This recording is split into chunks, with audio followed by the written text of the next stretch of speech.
En principio, queremos agradecer la invitación a la CPM, a Samantha, que nos conocemos hace rato, y nada, estamos muy contentos de estar acá, no solamente por la historia que tiene la CPM, que es muy importante para la provincia, para la lucha por los derechos humanos y para la recuperación de las memorias.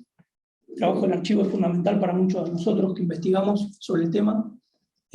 Sin el archivo sería prácticamente imposible recuperar muchas de las historias que decidimos recuperar, y en ese sentido, digamos, el agradecimiento es múltiple, no solamente el agradecimiento por invitarnos, sino el agradecimiento por existir básicamente a la comisión.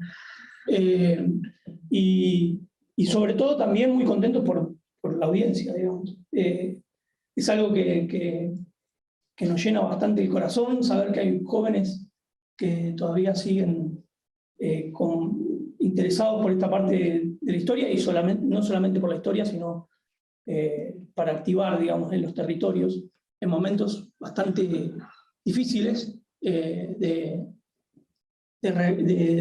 reacción conservadora, en donde se ponen en discusión muchas de las narrativas negacionistas que ponen en tela de juicio gran parte de nuestra historia y ese proceso de radicalización política y que fueron en la década de los 60 y los 70, ¿no? Nuestra idea es poder charlar un poco sobre los 60 y los 70, pero fundamentalmente transmitirles algo que tiene que ver con no solamente nuestra línea de investigación, eso sería muy academicista, sino una perspectiva de mirar la historia argentina, y que es clave no solamente para comprender la historia, sino sobre todo para comprender los efectos de la historia en el presente, digamos, ¿no? Y para poder desarmar también esas narrativas que hoy intentan, con un discurso hegemónico, calificar esas décadas y los militantes que encarnaron esa generación que protagonizó la radicalización política como personajes extraviados, extralimitados, que actuaron desde fuera en la sociedad argentina, y en una sociedad civil que no los cobijó, que no fueron protagonistas de ese proceso, ¿no? Desde nuestro punto de vista es fundamental recuperar el proceso histórico en su totalidad, la trama social que le dio vida y le dio posibilidad al surgimiento de múltiples expresiones políticas, culturales y sociales que animaron la década de los 60 y los 70 y que plantearon como horizonte de posibilidad una transformación revolucionaria de nuestras sociedades, ¿no?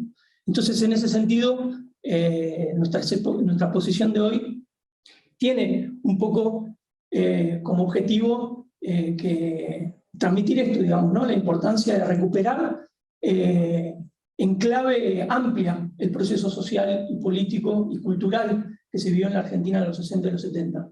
Y para eso a mí me resultaba, charlando con Mariela, hacer una introducción. Ella se va a ocupar de hacer una reconstrucción, un repaso sobre esos años en la Argentina, pero hacer una reflexión un poco más amplia, ¿no? Antes de comenzar a meternos en los 60 y los 70, que tiene que ver con esto de la radicalización política, la violencia política, ¿no? En general, esas narrativas que mencionaba recién, que aparecen mucho en los medios de comunicación y es embanderadas, sobre todo por los sectores conservadores de derecha, tienden a ubicar o tienden a ligar la idea de radicalización política y la idea de violencia política pura y exclusivamente en los años 60 y los 70, ¿no? Pareciera como si a lo largo de la historia argentina los únicos años en donde hubieron esto que se llama radicalización política, violencia política, fueron los 60 y los 70. Ahí hay una serie de preguntas que hay que hacernos, ¿no? ¿Qué es la radicalización política? ¿Qué es la violencia política? La radicalización política, podríamos definirla muy rápidamente, es como si fuese podemos definirla como una crítica hacia el statu quo, digamos, una crítica hacia la totalidad del estado de cosas injusto, y una actitud política que busca transformar de raíz las causas que producen las injusticias que vivimos en la actualidad, ¿no? No solamente una crítica, sino una actitud, digamos, ¿no? Que tiene que puede llegar a tener distintos métodos. Uno de ellos es la violencia política. Ahora, la violencia política podremos también hacer una definición rápida y sucinta, la utilización de la violencia como medio para la imposición de ciertos objetivos políticos. Y si uno toma esa definición, uno ve que evidentemente, es evidente que violencia política no hubo solamente en los 60 o los 70, y que violencia política no hubo fundamentalmente siempre desde los de abajo, digamos, ¿no? Que, a ver, sin ir más lejos, si nosotros hacemos un repaso de la historia argentina, vemos que el mismo Estado-Nación argentino, la República Argentina, es, en su fundación es un hecho basado en la violencia política. La guerra de las independencias es un hecho de violencia política, digamos, ¿no? Bueno, después hay otra cosa que tiene que ver con la naturaleza del capitalismo. A mí me gusta siempre citar una frase de Marx que me resulta muy poderosa y muy verosímil al mismo tiempo, que es que el capital viene a nuestra historia chorreando sangre y lodo por sus poros, ¿no? De pies a cabeza. Si uno hace un repaso de la historia de la construcción del Estado-Nación y del capitalismo argentino, eso se verifica 100%. Desde, como decía Mariela recién, para poner solo ejemplos muy puntuales, desde la conquista del desierto hasta la promulgación del Código Rural, que condenaba por vagos a los trabajadores libres y los obligaba a trabajar en grandes haciendas, pasando por la historia del siglo XX, digamos, la consolidación de los trabajadores como movimiento obrero organizado, tiene múltiples historias de violencia institucional, de violencia política, que generalmente, y esto es en un 90% de las veces, es de arriba hacia abajo. La violencia política es una herramienta constante del Estado-Nación argentina y del capitalismo argentino, a través del cual han buscado las clases dominantes disciplinar al movimiento obrero, a los trabajadores, a los sectores populares, y eso se ha confirmado a lo largo de la historia.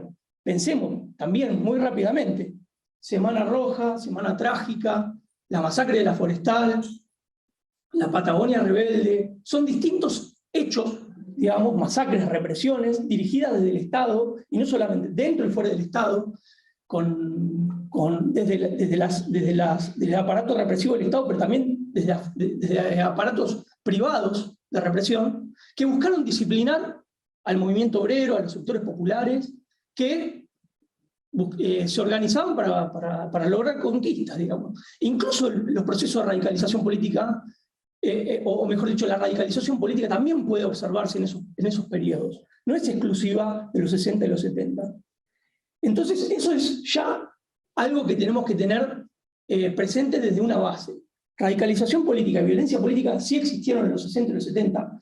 Fue un rasgo característico, y ahora vamos a ver por qué, pero no es pura y exclusiva de esas décadas.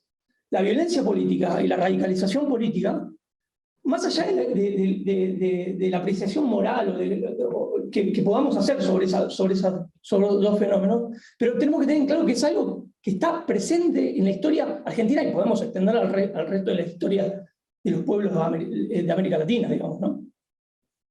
Ahora, yendo a lo que nos convocaron, digamos, ¿no? Que son los años 60 y los 70. ¿Qué tiene de específico?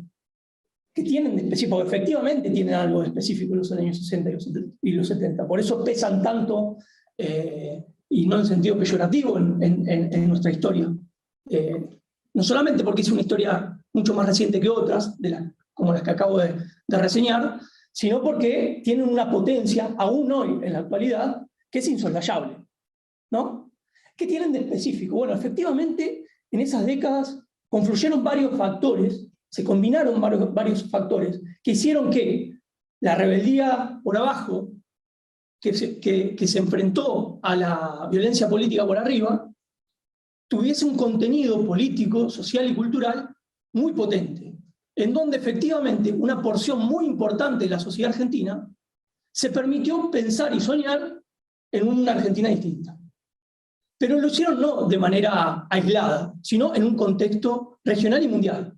Y ahí vienen los factores que se combinan, y que podríamos describir como el factor, para hacerlo bien sintético, el factor internacional, el factor regional y el factor nacional, ¿no? Esos tres factores se combinan y dan explicación, y es importantísimo que lo tengamos en cuenta siempre, porque si no pareciera esto, ¿no? Como si en el medio de esas 2 décadas, un grupo de jóvenes, como los que estamos acá, y me incluyo en la categoría joven, si nos hubiese aparecido por la cabeza de que teníamos que juntarnos, agarrar armas y luchar por la revolución, ¿no? Eso es un poco la idea maniquea que circula por los medios de comunicación y con la que nosotros nos tenemos que enfrentar, tanto como investigadores, pero fundamentalmente como militantes sociales, militantes políticos, digamos, y que tenemos que tener recursos y tenemos que tener formas de desarmar esa narrativa, que es muy fácil de desarmar, pero al mismo tiempo es muy fácil también de propagarse, y es muy exitosa. Entonces tenemos que estar armados, valga la redundancia,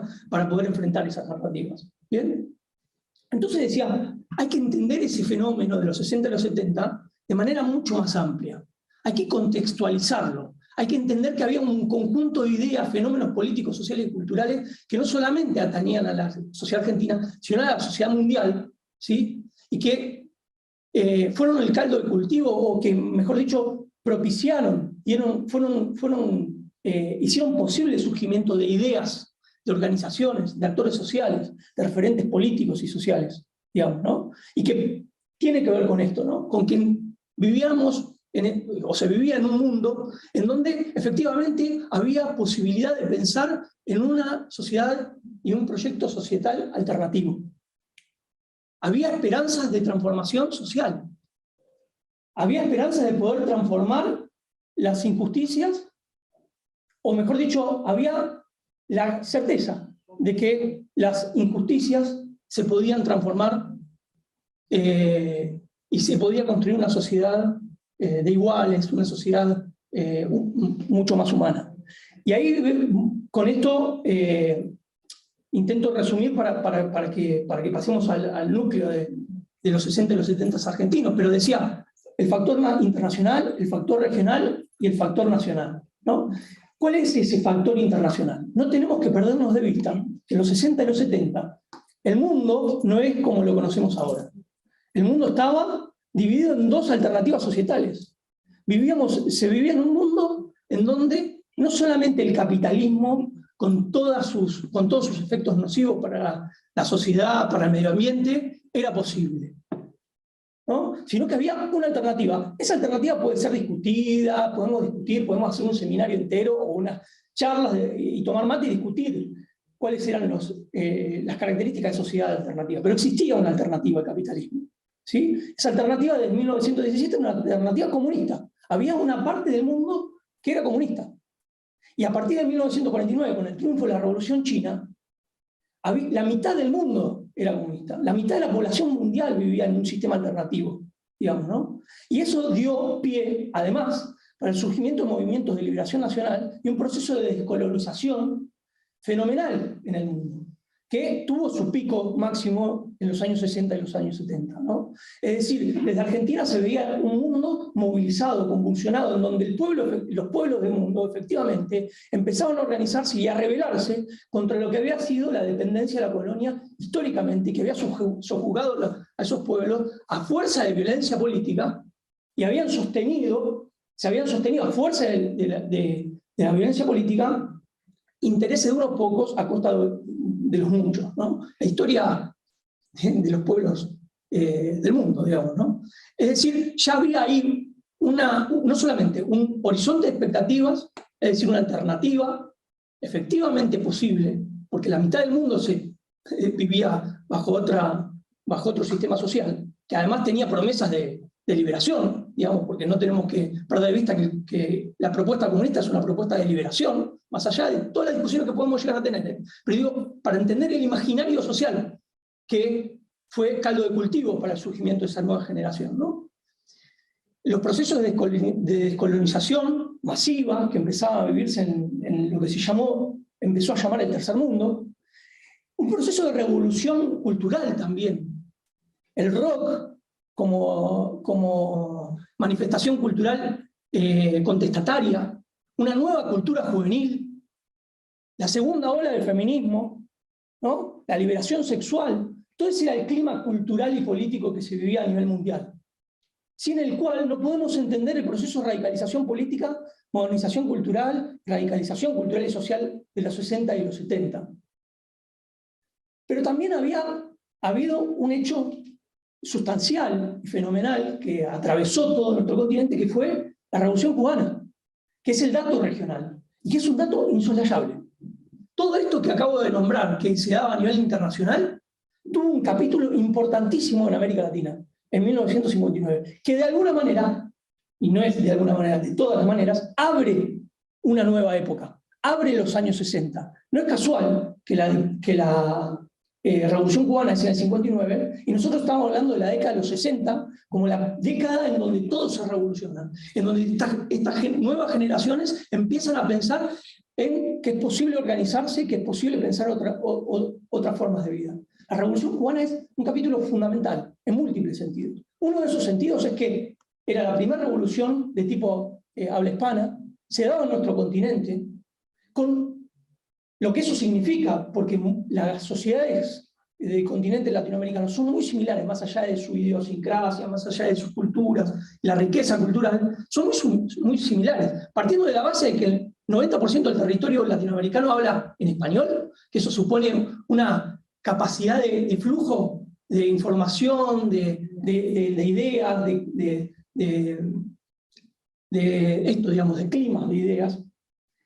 Además, son sociedades que tienen rasgos muy similares, porque han estado atravesadas por una historia colonial más o menos común, digamos, ¿no? Y la composición social de nuestra sociedad, la formación social, incluso capitalista, de nuestras sociedades, es también similar. Entonces la Revolución Cubana era de alguna manera, empezó o se transformó, se erigió de alguna manera como un modelo insoslayable para aquellos que querían liberar o encarar o protagonizar procesos de liberación nacional, social, en los países de América Latina. Y entonces fue un cimbronazo para todos los campos políticos, sociales y culturales de América Latina y del mundo, pero sobre todo de América Latina. Y a esas generaciones, además, les proporcionó ciertas certezas que las formaciones políticas clásicas, los partidos de izquierda clásicos, los partidos nacionalistas, etc., no tuvieron otra alternativa que ponérsela a discutir. Sobre todo las juventudes de esos partidos propusieron una discusión política que propició la Revolución Cubana, ¿no? Y que tiene que ver con las vías para hacer esas revoluciones, ¿no? No tenemos que olvidar que la Revolución Cubana es una revolución que triunfa con un movimiento que asumió la lucha guerrillera como la principal estrategia para hacer la revolución. Pero además fue un movimiento muy heterogéneo, en donde participaron trabajadores, obreros, industriales, con un protagonismo creciente del campesinado y sectores estudiantiles, sin ir más lejos, Fidel Castro. En la Argentina eso además tiene un plus, que es que esa revolución fue protagonizada por un argentino, Ernesto Che Guevara. Y eso, queramos o no, el orgullo nacional siempre Rosarino. Y Rosarino. Hincha central, ¿no? ¿Hincha central? Eso no. ¿Eso está por verse? ¿No?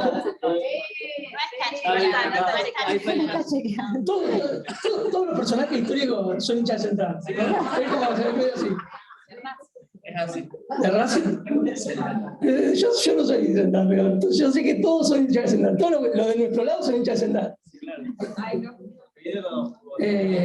Digo, esa figura tiene un peso específico para las generaciones del mundo, pero para la Argentina especialmente, ¿no? Entonces estas certezas convulsionaron el mundo de la política de izquierdas en América Latina y en Argentina en particular. Hubieron rupturas, bueno, eso lo va a poder comentar un poco Mariela, hubieron rupturas de los partidos tradicionales, Partido Socialista, el Partido Comunista, se rompieron múltiples sectores de las juventudes, también del peronismo, como ella va a contarles, y empieza un proceso de esto, digamos, ¿no? De la asunción de un camino que suponía la radicalización política, digamos, suponía tomar efectivamente las armas para cambiar las cosas, ¿no? Pero se daba en este marco, un marco que además me faltó comentar, era bastante específico, porque no es que hoy nos levantamos y tomamos las armas, porque en Sri Lanka hay un proceso. No, porque hoy estamos viviendo un proceso de convulsión social y política muy interesante, con otras características totalmente distintas. Las características de hoy son mucho más de grandes movilizaciones populares, etc. En ese momento lo que había era una gran cantidad de dictaduras en América Latina que hacían imposible manifestaciones de tipo democrático. Por ende, el camino de las armas era más o menos algo inevitable. En algún punto, hoy puedo decir esto por la Revolución Cubana. Antes de la Revolución Cubana existían expresiones de ese tipo, pero no con el impacto que tuvo el triunfo de esa revolución, ¿no? Entonces, tenemos el factor internacional. Y por último, el factor nacional, que ahora va a comentarles Mariela, que también fue fundamental, porque hay especificidades argentinas, digamos, ¿no? Nosotros, bueno, como ella va a comentar, ubicamos en 1955 un punto de inflexión, ¿no? Un quiebre que permite comprender los 70. Viste que a veces pareciera como que los 70 se pueden entender por los 70 mismos, ¿no? Que empezamos en el año 1969 con ganas o en el 70 y explicamos lo que pasó. No, hay que comprenderlo en la historia larga, pero muy larga se puede entender, este repaso que yo hice, las masacres del movimiento obrero. Esas experiencias son fundamentales para entender, porque incluso los propios actores retomaban las tradiciones políticas de ese movimiento obrero, etc. Esa historia pesa en los hombros de mujeres y hombres que decidieron embarcarse en proyectos, organizaciones o proyectos culturales, políticos, que protagonizaron ese proceso de radicalización política. Bueno, el factor nacional es un factor clave en el marco de estos últimos, que se suma y que tiene su especificidad estos dos factores anteriores, el internacional y el regional, y que nos ayudan a comprender la complejidad y la potencia de esas 2 décadas. Así que bueno, ahora le paso el micrófono a Mari para que les comente un poco cuál es la especificidad. ¿Esto es más cómodo? ¿No? Bueno.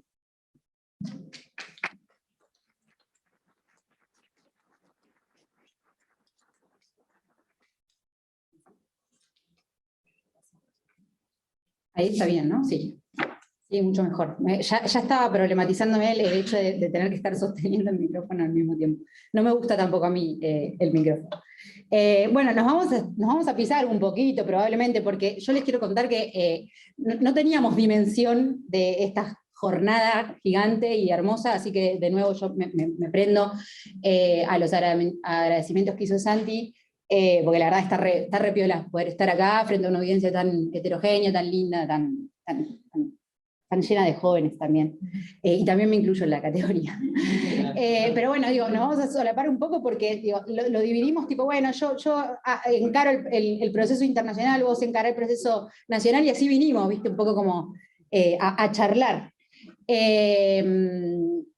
Y como bien decía Santi recién, en estas arbitrariedades también que supone hacer el ejercicio de mirar el pasado, digo, cuando uno hace el ejercicio de mirar para atrás y tratar de reconstruir algo de lo que pasó, ¿no? De todo lo que pasó, tiene que tomar decisiones. Una decisión es, bueno, desde dónde empezamos a mirar ese pasado.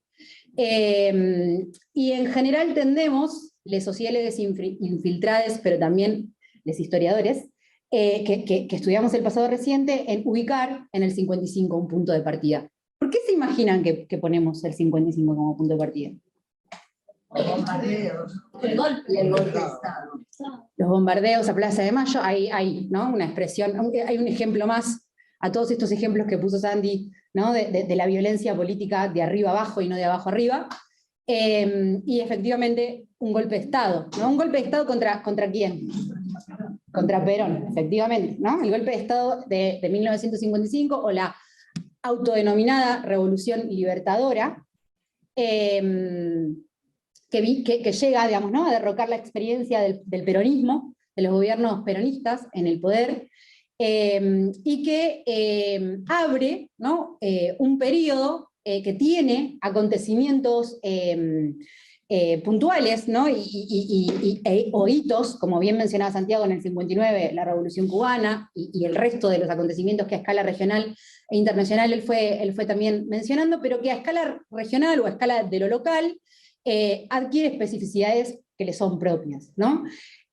Fundamentalmente porque el peronismo fue un movimiento policlasista bueno, que aún hoy, ¿no? Tiene una importancia capital en la vida política argentina, pero que en esa época se va a tornar protagonista, y a pesar de los objetivos de la Revolución Libertadora, que se autonominaba de esta manera porque buscaba precisamente, entre otras cosas, liberar a la sociedad argentina de ese peronismo, y no hizo otra cosa que ponerlo como un actor protagonista durante todo el periodo que aquí abordamos. Y digo, no hizo otra cosa que ponerlo como un actor protagonista en contra de sus intereses, porque una de las medidas que se toman y que se sostienen a partir de la Revolución Libertadora fue la proscripción del movimiento peronista, y esto significaba específicamente proscribir al movimiento mayoritario e impedir a los y las trabajadores y trabajadoras, los y las sectores del pueblo y de las clases medias también, que se sentían identificadas o identificados con el peronismo,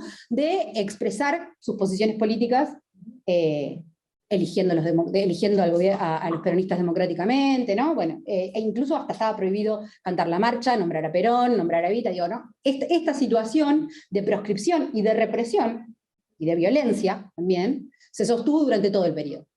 Y es un rasgo, digamos, ¿no? Es un rasgo que no podemos dejar de mirar, y que no podemos dejar de prestarle atención, porque dialoga y empieza a copular, ¿no? Con todos los otros rasgos que a escala regional y a escala internacional Santi repuso hace brevemente, digamos, ¿no? hace un ratito. Y digo, ¿qué otras características, digamos, ¿no? surgen a partir del golpe a Perón? Una de ellas, que es importante y que liga con esto que estoy diciendo, que liga con la proscripción y la prohibición del peronismo, fue la resistencia peronista, ¿no? Se conoce como resistencia peronista al periodo que se abre espontáneamente, digamos, después del golpe, y que tiene precisamente por protagonistas a los sectores trabajadores y trabajadoras, ¿no? La columna vertebral del movimiento peronista, y a otros sectores del pueblo, populares, que se plegaron también a la lucha de los y las obreras y obreros, y que espontáneamente se organizaron para efectivamente lograr el regreso del peronismo, de Perón al país, que se fue forzosamente exiliado, y del peronismo a la vida política. Un proceso de resistencia que empieza, como dije, espontáneamente, pero que luego empieza a organizarse o a tomar un carácter más organizado, y que pone en jaque tanto a la Revolución Libertadora como al gobierno democrático al que la Revolución Libertadora da lugar, digamos, ¿no? O sea, que gana las elecciones, que estoy hablando del gobierno de Frondizi, por un pacto con Perón, ¿no? Necesariamente tiene que pactar con Perón, porque esta resistencia que se abre en el pueblo entre los trabajadores y las trabajadoras tras el derrocamiento del peronismo fue semejante y fue tal que el gobierno democrático que viene después de la revolución, que vino a liberarnos, ¿no? del hecho maldito del país burgués, diría John William Cook, que es uno de los referentes del peronismo revolucionario, necesariamente tuvo que pactar con esta figura, ¿no? con Perón exiliado, con Perón en el exilio, y con el movimiento peronista y sus significancias a nivel de la vida política local, para instaurar un gobierno democrático, ¿no? Que un gobierno democrático que no tuvo, digamos, mucha vida, digamos, como en general no tuvieron vida los gobiernos democráticos en todo este periodo. Y este es otro de los rasgos de época local, ¿no? de la Argentina de estos años. Porque lo que viene a inaugurar también el golpe de Estado del 55 son dos cosas. Primero, una serie de golpes de Estado, ¿no? Si nosotros miramos el mapa y tratamos de hacer una línea de tiempo de los 60 y de los 70, nos vamos a encontrar que empezamos con un golpe de Estado, vamos a clausurar este periodo con otro golpe que ahora ya no va a ser más un golpe, va a ser terrorismo de Estado en 1976, pero que en el medio va a encontrar sucesivos golpes. Digo, está el golpe del 63, del 62 a Frondizi, y después tenemos el del 66, que es un antecedente, digamos, ¿no? que es un antecedente clave del terrorismo de Estado en Argentina, que es el golpe de Onganía, porque trae, digamos, ¿no? que es la autodenominada también, a los milicos les gustaba ponerle nombre a los golpes militares que hacían. El del 66 se autodenominó Revolución Argentina, y no casualmente, digo, no casualmente, porque trajo, a diferencia de los golpes anteriores, un proyecto político, un proyecto económico y un proyecto social, ¿no? Y acá también está la ligazón con lo que luego va a ser el terrorismo de Estado. No solo porque el golpe del 66 también llevó adelante prácticas terroristas, digamos, ¿no? Y fuertemente represivas contra la sociedad argentina en general y contra los sectores radicalizados en particular, sino por este programa político, programa económico que venía a instaurar, y porque vino para quedarse, no vino para darle paso a un gobierno democrático. Y acá la segunda característica, ¿no? Democrático entre comillas, ¿no? Porque todos los gobiernos democráticos entre comillas que se sucedieron, ¿no? O intercalaron con los golpes militares durante todo este periodo, tuvieron por característica, digamos, ¿no? seguir manteniendo la proscripción del peronismo, que era el movimiento mayoritario o uno de los movimientos más importantes de la Argentina. Entonces, si gran parte de la población argentina no puede elegir libremente a sus representantes, ¿de qué democracia hablamos? ¿No? Una democracia blanda, una democracia débil, o una semi o cuasi democracia, simplemente porque se juega, digamos, se juega el juego de ir a votar, nada más. Digo, estas son rasgos digamos, característicos político-institucionales que hacen también a todo el periodo que estamos repasando y que también explican la contestación del pueblo argentino, el grado de politización y el grado de radicalización que va a ser increciendo en toda la época. Otro de los rasgos que liga mucho con lo que decía Santi al principio, tiene que ver con esto que yo ponía en términos de la vinculación o esta copulación entre lo local y lo regional y lo internacional, y que se traduce también, digamos, en la revisión, ¿no? de algunas cuestiones que son claves para pensar a los actores sociales. Digo, nosotros pensamos a los actores sociales y necesariamente pensamos en actores que tienen una identidad política, ¿no? Y en tanto actores que tienen identidad política, entonces son actores que dialogan con tradiciones que hacen o que dan lugar, tradiciones políticas, culturales, que dan lugar a esas identidades. Durante toda esta época, digamos, ¿no? signada por estos procesos que venimos mencionando, esas tradiciones, digamos, que antes del golpe del 55, me refiero al catolicismo, me refiero al peronismo, me refiero a la izquierda, me refiero al nacionalismo, que antes del golpe se pensaban muchas de ellas imposibles juntas, digamos, ¿no? imposibles al unísono, digo, de hecho sectores de la izquierda tradicional participan en la revolución libertadora contra el peronismo, el catolicismo es un actor fundamental, digamos, ¿no? contra el gobierno de Perón, contra los gobiernos de Perón, digo, el nacionalismo tenía otros vínculos con el peronismo, pero digo, era bastante fácil antes del 55 pensarlas por separado. Bueno, a partir del 55 y a partir de todos estos procesos que vengo mencionando, son tradiciones que empiezan a confluir, ¿no? Hay sectores de la izquierda tradicional que rompen con esa izquierda tradicional porque se dan cuenta de que tienen que necesariamente revisar sus posiciones respecto del peronismo, porque miran el proceso de radicalización política de los sectores obreros dentro del peronismo. Y digo, remarco, subrayo, sectores obreros, porque dentro del peronismo, como movimiento policlasista, hubieron sectores dialoguistas con los regímenes dictatoriales y con las democracias blandas, digo. Y dentro de estos sectores dialoguistas incluso también los hubieron, y muchos, digamos, dirigentes sindicales, ¿no? Las llamadas burocracias sindicales, que van a ser uno de los actores frente a los cuales los y las compañeros y compañeras en los 60 y 70 van a disputar o van a pelear desde sus organizaciones armadas y no armadas. Pero digo, dentro del peronismo, los sectores más duros o los sectores vinculados a las clases obreras, digamos, ¿no? que se radicalizan y que demuestran el grado de radicalización en la resistencia, pero también durante los 60,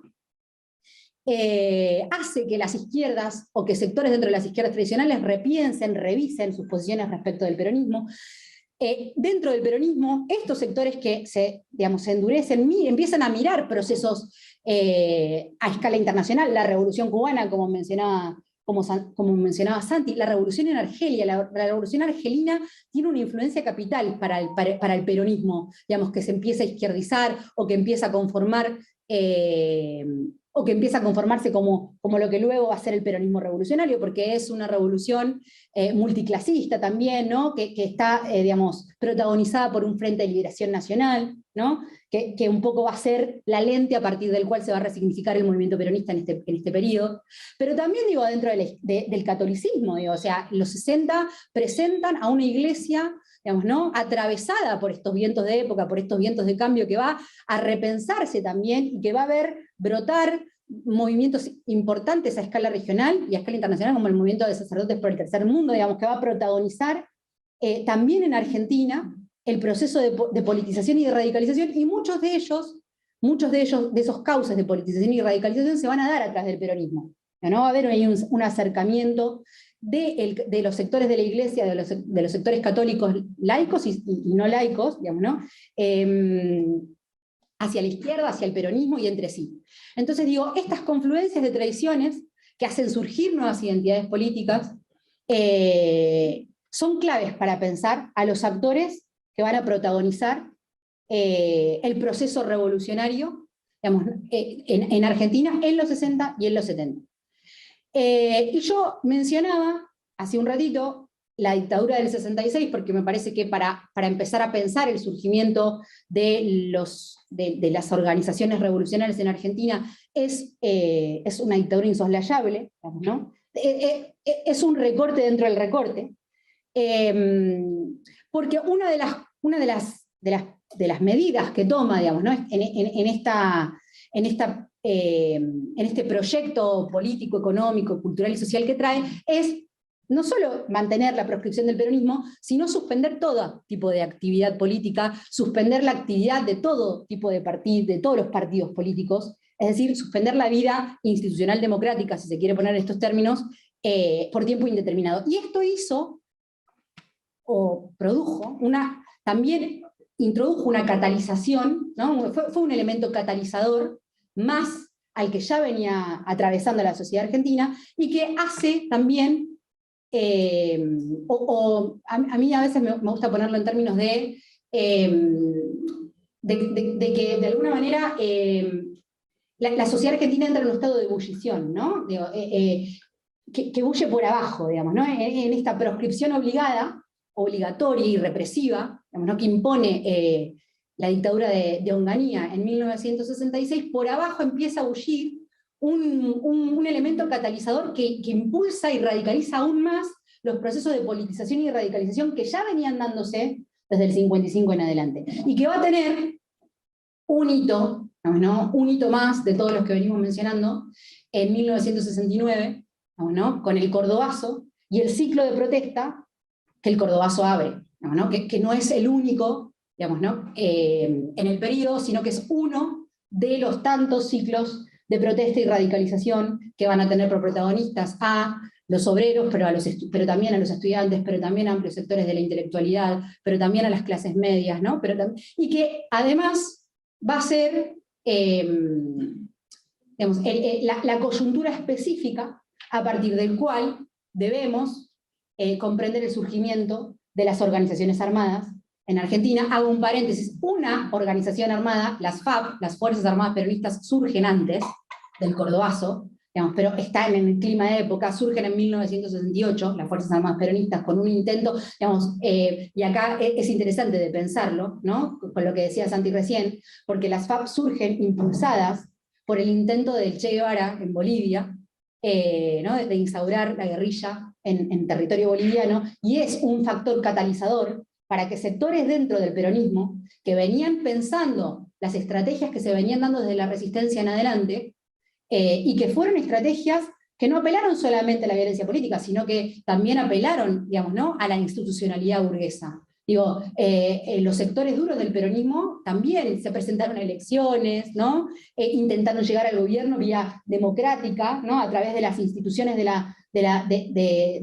democracia, entre comillas, y todas y cada una de ellas fueron posibilidades truncadas por el sistema dominante. Entonces digo, frente a esta situación, con el ejemplo del Che luchando en Bolivia, es que un sector, por ejemplo, dentro del peronismo revolucionario, decide lanzar y se convierte, digamos, ¿no? en una organización bisagra entre entre los tempranos 60 y los 60-70, ¿no? Los 60 post-cordobazo, en un puente entre estos dos periodos y en la primera organización revolucionaria que surge y que va a protagonizar luego los años 70. Y me quedé porque, bueno, el PRT, ¿no? Dentro de, por fuera del peronismo revolucionario, el Partido Revolucionario de los Trabajadores y el Ejército Revolucionario del Pueblo, también, digamos, ¿no? Surge, empieza a consolidarse, se puede decir que antes del Cordobazo también. Pero digo, es importante pensar toda esta coyuntura regional y local para pensar el surgimiento de organizaciones armadas y también de organizaciones no armadas, porque es amplio el espectro de los sectores revolucionarios que protagonizan los años 70, y que no tenemos que perder de vista que surgen en el marco de una dictadura. ¿No? Esto también es importante de subrayar. Son organizaciones armadas que surgieron en el marco de dictaduras represivas, violentas, con un plan sistemático también, ¿no? De sistematización de la represión, y en contra de una violencia pensada también desde arriba. Entonces, de alguna manera, es una respuesta a esa violencia. La violencia desde abajo puede pensarse como una respuesta a la violencia desde arriba. No sé si vos querés sumar alguna cosa. No, me parece que yo quería agregar una cosita más, pero me gustaría, no sé si tenemos tiempo de dialogar un poco. Sí, es la idea. ¿No? Porque si no, es un monólogo. Queremos preguntar cómo Queremos preguntar. No, yo quiero escucharlos, además. Queremos escucharlos. ¿No? A mí dos precisiones, o más que precisiones, dos cosas que tengo ganas de comentar, digamos. Por un lado, bueno, toda esta reconstrucción que hizo Mari me parece que fue bastante clara, digamos, ¿no? Pero por un lado, reponer dos cosas que yo tengo la obsesión de pensar, como decía al principio, cuáles son las cosas que tenemos que tener en cuenta para discutir con la derecha. Es algo que me obsesiona, digamos, ¿no? En el sentido de esto, digamos, en el sentido de tener argumentos no solamente para discutir políticamente, que es absolutamente legítimo, sino por lo que implica ciertas narrativas en la política actual, ¿no? Y que tiene que ver, no sé si ustedes han escuchado, yo cuando era pibe lo escuché e incluso lo reproduje, que en los 60, en los 70, las organizaciones armadas, primero, eran terroristas, ¿no? Terroristas, y estaban compuestas por jóvenes universitarios, estudiantes. Era como un vicio de juventud, ¿no? No sé si han escuchado eso. Por lo menos a mí, cuando yo era pibe, incluso en mi casa, que es una casa democrática, radical, pero democrática. Radical, pero democrática. Yo no soy peronista igual, pero no soy gorila, como en mi casa. Está saliendo, tu mamá lo estaba viendo. Saludos a la gorila de mi mamá. Pero la teoría de los dos demonios fue la versión que tuve durante toda mi infancia y mi adolescencia, digamos, incluso hasta que llegué a la universidad. Yo quiero decir algo acá, perdón, pero yo quiero decir una cosa, que esto es lo bueno hay cosas malas de trabajar con mi hermano, bastante, me imagino que él debe tener también pero yo creo que esto es lo bueno. Cuando yo soy más grande que él, aunque no parezca, o sea, me sigue los pasos, la carrera, la especialidad, todo. Copión, ¿qué copión? Todo. Pero yo cuando empecé a estudiar, empecé a politizar, está claro, o sea, claro. Y él me decía, ¡vi a la zurda! ¡A la marcha! Después terminó peor que yo. Más zurdo que yo, porque yo sí tengo un corazón más peronista que el de él. Pero iba a la zurda a luchar por el boleto estudiantil. Sí. Yo te lo digo a admitir, no voy a negar, digamos. Pero bueno, pero le estoy echando la culpa a mis padres, digamos, en este momento. Es su clase. ¿Para qué están si no para eso? Decía, digamos, esa es la narrativa con la que se formaron un montón de jóvenes, ¿no? Y a mí me interesa charlar o decir dos cosas sobre, son terroristas y eran jóvenes universitarios. En principios, el terrorismo, vamos a desmoralizar todo. ¿El terrorismo qué es? Es una estrategia política, efectista, que tiene como objetivo generar terror, como objetivo político, generar terror con acciones de tipo de generar terror en la sociedad civil, digamos, ¿no? Para, vayamos a saber por qué, pero para presionar, etcétera, ¿no? Y hay organizaciones que reivindican y se reivindican terroristas, es decir, que adoptan efectivamente un método terrorista. O sea, se utiliza de manera peyorativa, y está bien por las implicancias que ha tenido, digamos, no hay que negarlo, pero el terrorismo es un método. Incluso la dictadura militar utilizó el terror como método, objetivamente, digamos, con un objetivo político. Si nos ponemos técnicos y pensamos en la estrategia, ninguna organización política de los 60 y los 70 fue terrorista. Ninguna organización de los 60 y los 70 atentó contra objetivos de la sociedad civil. Tanto, para poner los dos casos más resonantes, el ERP como Montoneros, sus objetivos militares fueron las fuerzas represivas del Estado. También hubieron discusiones al interior de las organizaciones porque existió violencia política, por ejemplo, contra sectores de la burocracia sindical, ¿no? El caso de Rucci es el más evidente, pero eso es una discusión aparte. Pero ninguna organización, digo, porque vieron que ahora, yo no sé, por ahí acá hay algún libertario y lo podemos discutir, no, pero podemos discutirlo, porque además son gente que quiere discutir, y a mí eso me parece que está bueno, porque nos hace pensar a nosotros, ¿no? Pero ellos que son tan tecnicistas, que les gusta, digamos, ir a nosotros tenemos que conocer bien de lo que hablamos, porque ese discurso se desarma así de sencillo, digamos. Saber qué es el terrorismo, saber qué es la guerra popular prolongada, asumir los puntos digamos, espinosos, porque la violencia política es algo que es espinoso, sin duda, ¿no? Pero si vamos a discutir, discutamos con fundamento. Terroristas no eran, punto uno, no eran. Terroristas sí fueron. Se manejaba igualmente los medios de comunicación como se manejan ahora, y eran los terroristas que ponían bombas en las escuelas. Totalmente. ¡Wow! ¡Qué terrible! Totalmente. Nos hacían, masacraban a nuestros niños. Totalmente. Entonces, se manejaba de esa manera. Totalmente. Digo, voy a poner un ejemplo de terror. Del terror. La dictadura, ¿por qué decimos que fue una dictadura terrorista? Porque a veces también lo utilizamos como eslogan y está bien, porque también hacemos política. Pero fueron efectivamente terroristas porque sembraron el terror. ¿Cómo? Desapareciendo personas. La gente tenía pánico de hacer política. Eso es un hecho terrorista. Y no solamente eso, porque digo, cuando pensás, perdón Santi, te interrumpo, pero digo, cuando pensás en el terrorismo, ¿no? ¿Qué es? O sea, ¿qué es pensar en el terrorismo? En la cabeza de, ¿no? Pensando en la dictadura militar. Es crear un sujeto aterrorizado.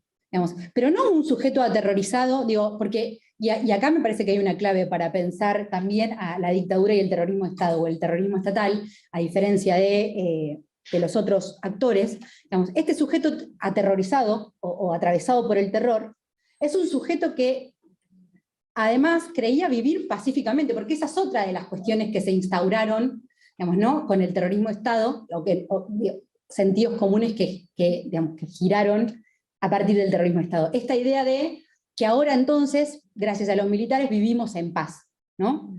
Y este vivir en paz en realidad es una ficción, porque en realidad es el sujeto aterrado que vive aterrado y por eso vive en paz, y por eso quiebra o ha quebrado todos los lazos comunitarios o sociales o empáticos que existían antes, digamos, ¿no? Y que habilitaban a la politización y al compromiso, digamos, con les otros. Está bueno también pensar como violencia y poder. A más violencia quiere decir que menos poder tenían, por eso también necesitaban toda esta estrategia del terrorismo atrás para llevar algo. Muy de Hannah Arendt, pero... No, pero eso se conecta directamente con la otra cosa que yo quería decir, ¿no? Que tiene que ver con esto, digamos, ¿no? Hay un efecto narrativo que se busca para decir, cuando se dice, en los 70 los militantes guerrilleros eran estudiantes, que es el de decir, que es el de intentar instaurar la idea de que la sociedad civil era espectadora de un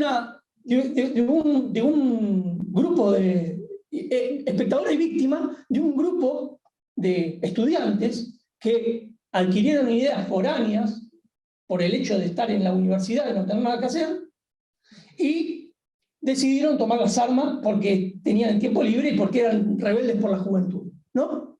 Y la sociedad civil argentina fue víctima de esa actitud, de esa decisión de un grupo de jóvenes, ¿no? Que después fue respondida con extralimitaciones por los militares. No como si los militares y el grupo de jóvenes que formaron la parte de las organizaciones armadas fuesen elementos externos y la sociedad civil toda víctima de eso. Sí, ¿puedo sumar algo? Sí. Me interesaría incluir una tercera categoría, que es la de subversiva, porque en verdad quienes primero subvirtieron el orden establecido por nuestra Constitución han sido los que han dado golpes de Estado sistemáticos que encontraron en amplios sectores de la sociedad complicidad, porque al naturalizarlo se convertís en este Estado. Sí, sí. No, iba a ser algo parecido, que es que nos hacen creer que el discurso es, o la historia cuenta que la dictadura militar es una respuesta a la guerrilla cuando termina siendo al revés, la guerrilla termina surgiendo porque había un Estado que no te dejaba participar en las elecciones, que te reprimía, que te desaparecía, entonces termina siendo una respuesta a eso, no al revés. Sí. Perdón, digo una cosita. En diálogo de las dos intervenciones, digo, a mí me parece interesante pensar yo siempre pienso que el concepto de subversión es un concepto, a mí es un concepto que me gusta. A mí también. A mí me gusta, yo lo discuto, cuando nos lo dicen peyorativamente, ¿no? Los subversivos, sí, eran subversivos, querían subvertir el orden, y subvertir el orden, digamos, en su totalidad, querían construir otra sociedad, otro orden económico, otro orden social, otro orden cultural, querían subvertir, sí, eran subversivos, hay que pelearla esa, ¿eh? Cuando nos dicen los subversivos, sí, eran subversivos, hay que pelearla. Eso hay que pelear. Y directamente, porque mi intervención iba en ese mismo sentido, también eso que dijo el compañero, que es verdad, por cómo lo reconstruyó Mari, se torna evidente, digamos, ¿no? Que efectivamente hay un proceso de radicalización política y de politización que se explica por el cierre de la posibilidad de expresión política de los canales institucionales. Eso es cierto, pero es una parte. Es una parte. ¿Por qué? Porque también, y esta es otra para mí de los elementos que tenemos que ponernos a debatir entre nosotros y después, si nos convencemos o no, eso es otra historia, a discutir con otros, digamos, ¿no? Con otras. Que es no solamente las organizaciones armadas, los grupos políticos, culturales, que fueron protagonistas de esas décadas, se levantaron contra la dictadura. Sí, la lucha contra la dictadura fue fundamental y explica el proceso de radicalización política.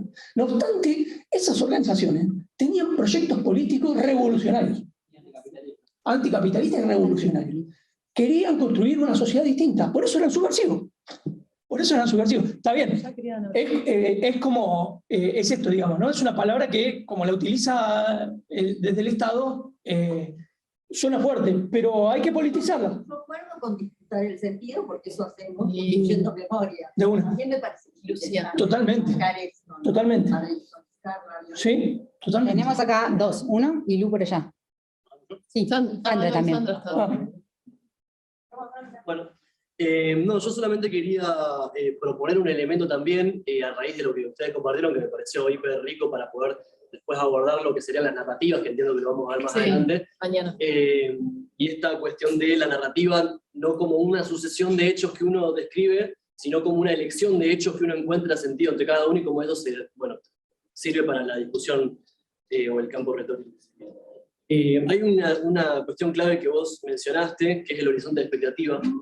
Me parece que es un elemento muy importante para discutir el negacionismo, porque está tan desfasado el horizonte de expectativa con respecto a esa época a la actual, y en los últimos momentos cada vez más, que resulta cada vez más difícil o más improbable que, por ejemplo, ciertos segmentos de la juventud puedan identificarse con eso.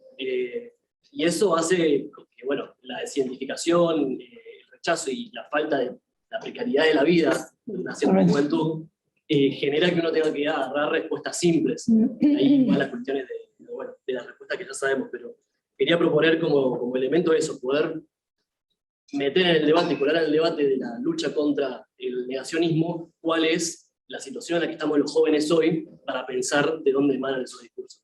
Sandra. No, yo para participar del tema del terrorismo me parece muy importante esa discusión, ¿no? También a mí que la izquierda, la Revolución Francesa, digamos, el terror jacobino, la cuestión del uso de la violencia extrema, bueno, la idea del terror como elemento de política que está presente, también digo, para poder identificar cuál es la práctica terrorista. Mencionaba Mariana la cuestión de Argelia. Bueno, Argelia, la lucha de descolonización, la revolución argelino era terrorista, era tácticas de lucha terrorista, de poner la bomba en la escuela. O sea, hoy el terrorismo internacional, para que se entienda lo que es un atentado terrorista, ¿no? Un atentado que es un blanco arbitrario, no selectivo, digamos que hay cierta selectividad, para entender. Hoy las organizaciones armadas, por supuesto, cometieron un acto de violencia. Asesinaron a la mujer Montonero, podemos secuestraban en la hora de los hornos, secuestraban empresarios, había blancos, pero la metodología no era claramente una terrorista. Digo, para volver a subrayar que sí hubo otras películas que eran terroristas, se discutió en la Argentina. Algunas organizaciones discutieron si tenían que estar terroristas. Claro. Eso es importantísimo. Eso es importantísimo. El hecho de que, cuando digo no eran terroristas, y trabajar en ese nivel, en el nivel más profundo de la discusión, que es de la estrategia. O sea, efectivamente, había organizaciones de izquierda o nacionalistas que eran terroristas. La ETA es un ejemplo de eso. Claro, iba a decir justo. La ETA es un ejemplo de eso. Es una organización que tiene objetivos nacionalistas de izquierda que utiliza el método terrorista. Le cabe el término terrorista, digamos. Y ellos te lo podrán defender y será otra discusión. Las organizaciones armadas argentinas no lo eran, bajo ningún punto de vista, digamos. Y eso es importantísimo. Está Lu primero.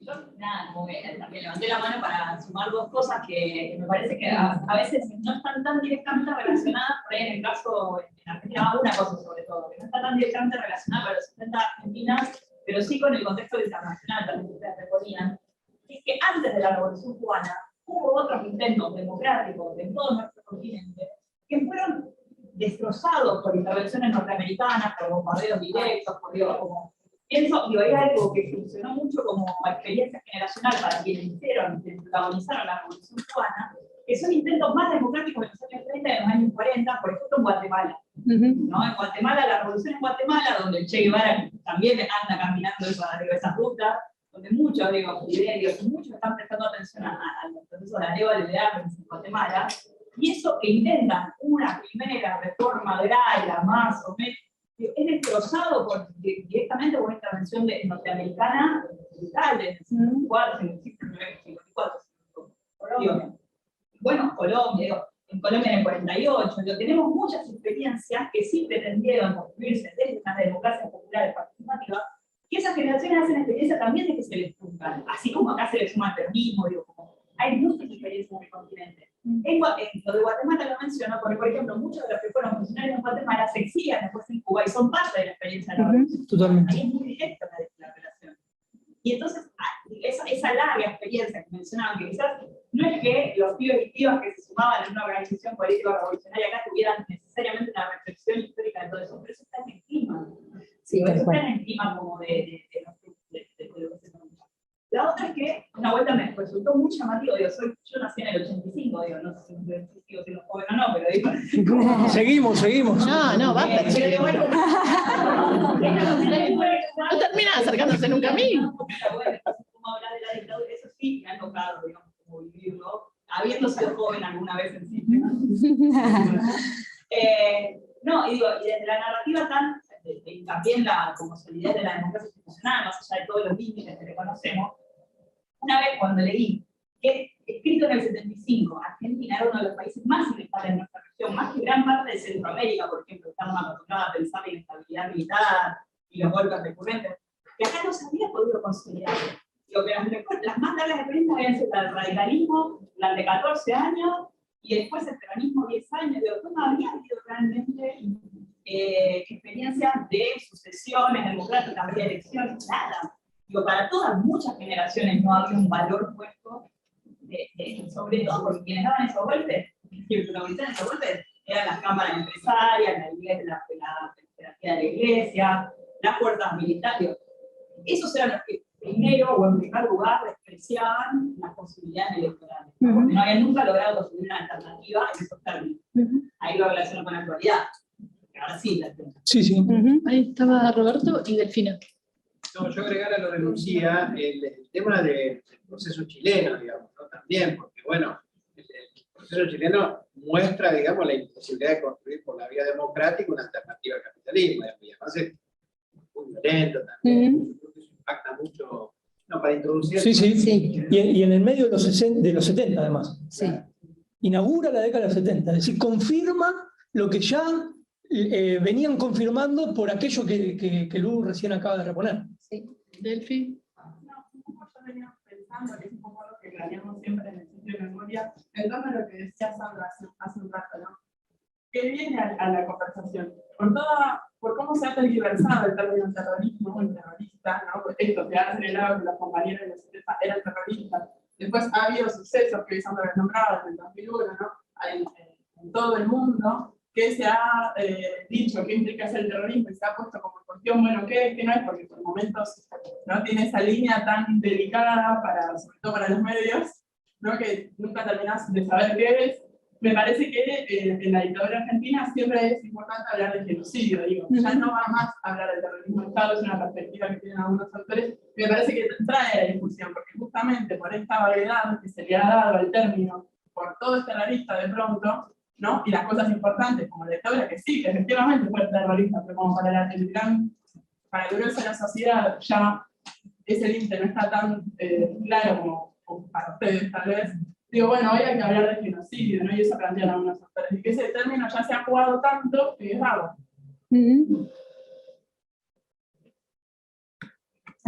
Sí, no, dale. Dale.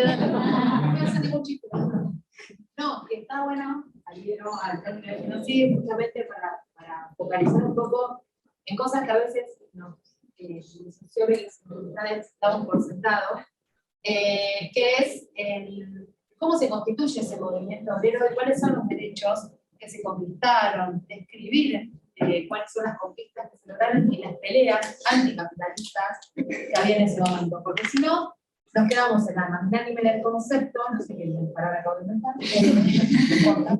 Y esto, ¿no? Recién cuando lo repongo porque me pasa a mí, cuando decimos policlasista a las nuevas generaciones, ¿qué le estamos diciendo? ¿Qué características del pluralismo estamos dando para poder pensar cuál es la característica también de los movimientos sociales y hacer los nexos con la historia? ¿Cuáles son las características hoy? ¿De qué pluralismo estamos hablando? Trayendo en esto de pensar las distintas fases de este momento del peronismo y las distintas características también de nuestro propio movimiento de derechos humanos en esto de pensarnos policlasistas. Cuando decimos policlasistas estamos hablando de, ¿no? Entonces, pensar en esto de las conquistas de los derechos me parece muy importante para pensar cuáles son los objetivos y los nexos con ese movimiento y esos lazos sociales que el genocidio vino a romper con el presente, ¿no? Que a veces nos obviamos en pensar que ese pasado es tan lejano y no tiene nada que ver con nosotros en nuestro presente, cuando tiene mucho que ver con nuestro presente. No, también con esto del genocidio y terrorismo de Estado, me preguntaba cómo se puede, cómo podemos narrar o cómo podemos argumentar el presente en esto de las muertes, ¿no? de la represión del Estado, sistemática. No sé si entendieron, si fue clara. No.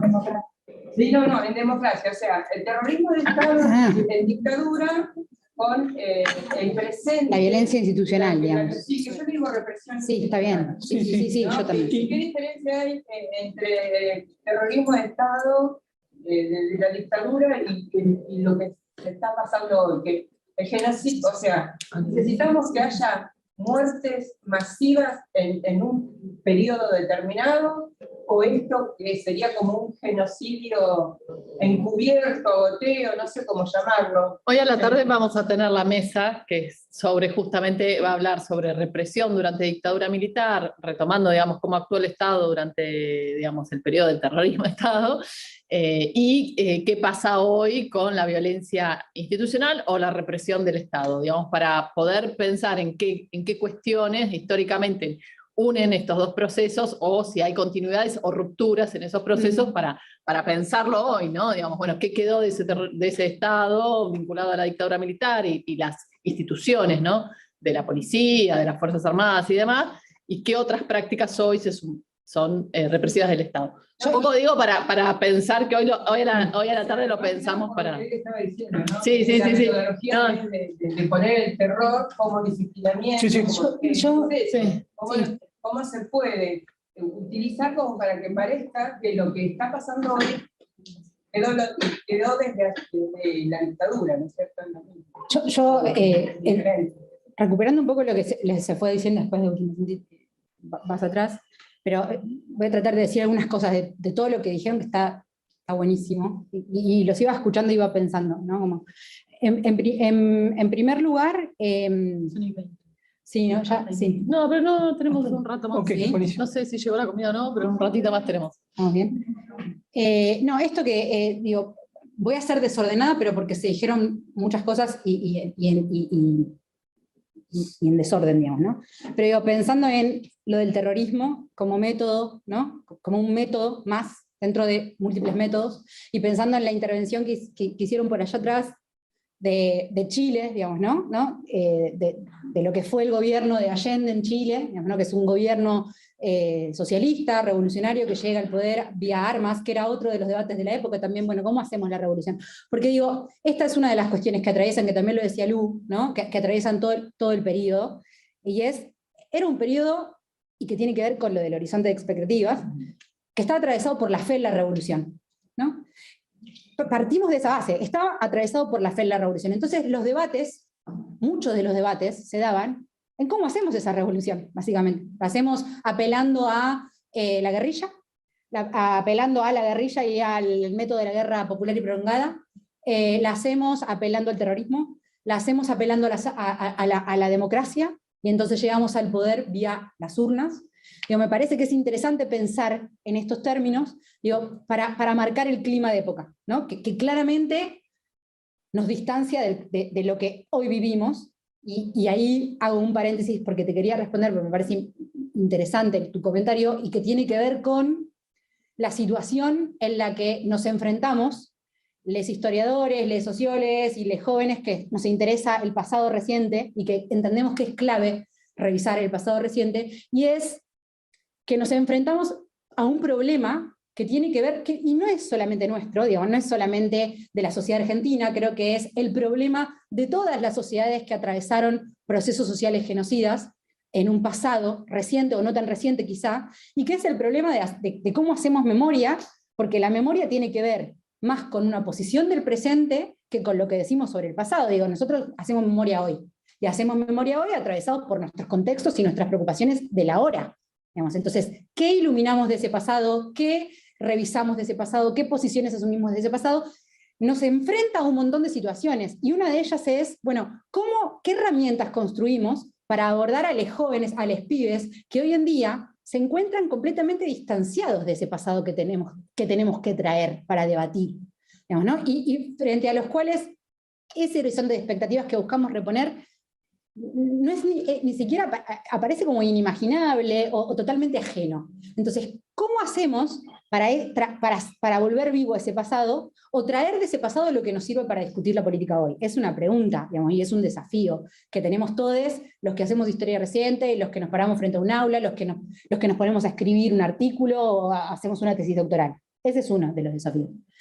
Y después otra de las cuestiones que me interesaba pensar, digamos, en relación con todo esto, tiene que ver con qué memorias construimos, ¿no? Digo, por allá hace un rato se decía, bueno, las guerrillas en Argentina fueron una respuesta, ¿no?, a dictaduras. Sí, y la dictadura del 76 fue una respuesta a las guerrillas. Sí, pero no solamente, o sea, sí a las guerrillas que no solamente estuvieron conformadas por estudiantes, por intelectuales y por la clase media, estuvieron conformadas por obreros y obreras. La militancia y el activismo de los trabajadores y las trabajadoras es una de esas memorias que ha sido mantenida e invisibilizada durante mucho tiempo, y que ha sido una memoria subterránea, si queremos ponerlo en estos términos, que de un tiempo a esta parte empezamos a rescatar. Bueno, Santiago, por ejemplo,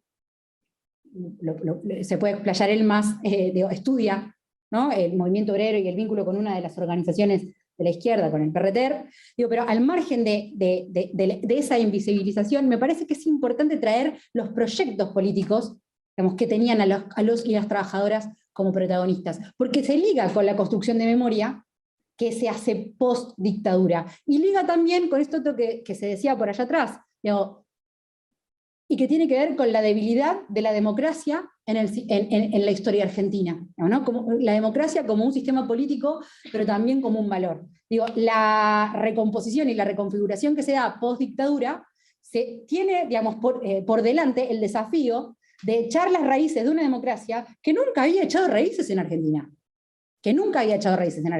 Y tiene el desafío además de posicionarse frente a un pasado que no era reciente, era inmediato, y que les quemaba las manos, y que había puesto patas para arriba al sistema político, económico y cultural en Argentina, y que había tenido por protagonista a los trabajadores y las trabajadoras. Entonces, esta es una percepción personal, no es casual que los y las trabajadoras hayan permanecido invisibilizadas, y sus militancias, y su participación en las guerrillas, y su participación en Montoneros, en el PRT, en las FAB, digamos, en las organizaciones revolucionarias no armadas, ¿no? Esa participación se ocultó y se invisibilizó también porque el Estado post-dictadura buscó reconstituirse democráticamente y restaurar un sistema que había sido profundamente cuestionado años atrás. Yo estoy de acuerdo. Me convenció.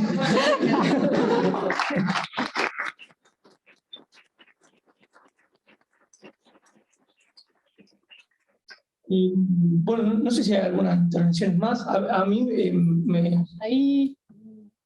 No, yo quería sumar algo en relación a esta discusión. Primero, gracias, porque siempre que encaro este tema o en una clase, no sé, en grupos, como que digo, me demandaría toda una vida para entender, son claves, y como que tomo algunos factores como para todo el contexto y así a hablar de ese tema, ¿no? Creo que hay un gran discurso también de la derecha, que es de pensar a los jóvenes. No lo dicen tan directamente, pero lo dan a entender de, vos no podés hablar de esto porque no lo vivís. Sí, total. Entonces, bajo ese discurso, ninguno podría hablar de 1810 o de la independencia porque, no sé, digamos, eternos, esos procesos, pero creo que es clave, sobre todo tomando las cosas que están diciendo los compañeros de cómo construir esas narrativas, sobre todo bueno, para respetar sentidos y desde los jóvenes. Bueno, sí. Una cosa que sumaría, dentro de jóvenes universitarios, la línea de lo que vos planteás, es el proceso de proletarización que tuvieron amplios sectores de las clases medias. Justamente fueron a donde estaba el núcleo que llevó adelante la resistencia, fue buscar ahí, ¿no? llevar ahí. Sí. Disputar también la violencia de que denominaran revoluciones a la dictadura, ¿no? Retomando esto que vos planteaste, de disputar el sentido de la subversión, era también disputar el sentido de esos revolucionarios que en realidad son masacradores, no genocidas. Sí. ¿Quieren decir algo? Ahí veo. Pensaba un poco, me quedaba como también como, bueno, ¿cuál es también otro horizonte de perspectivas, como desafíos, ¿no? Esto de, que nos pasa mucho en el museo, de que vienen recorridos y gente diciendo, pibes y pibas jóvenes diciendo, no, yo salgo, abro la puerta de mi casa y me mataron a un pibe al lado mío, entonces como, ¿qué diferencia hay, no? Como es lo mismo, todos los días nos matan a los pibes, es como, bueno, alguien nos contesta por 2 días y no sabemos si está vivo o muerto, entonces es como, bueno, también, como, bueno, ¿cómo construimos también ahí? ¿Cómo charlamos? ¿Cómo, bueno, discutamos ahí? ¿Qué horizonte de expectativas hay ahí también? Yo le sumaba a ella que hay una diferencia en torno a la precariedad de la vida y el horizonte de expectativa en relación a, siempre el clásico ejemplo es, bueno, los obreros del 69, el cordobazo eran los mejores pagos. Bueno, nosotros tenemos una juventud que cada vez se acerca, se distancia de eso, y en ese sentido, nuestra posibilidad ante un momento de inestabilidad, de crisis económica, de precariedad, de laburo en todos lados, uno tiende a tomar respuestas o percepciones de la realidad que uno le ordene, que tienden a ser simples, y lo simple siempre es muy peligroso. Por eso nos cuesta más a nosotros explicar las cuestiones complejas, complejizarnos con respuestas simples. No, y además hay múltiples desafíos, ¿no? Yo pienso, también tengo un montón de cosas, pero digo, a veces tenemos el vicio, y eso lo hablo en general, del campo popular en general, digamos, ¿no? De pensar la actualidad como si fuese en los 70, en el sentido de que esto, puestos de trabajo estable, clase obrera fordista.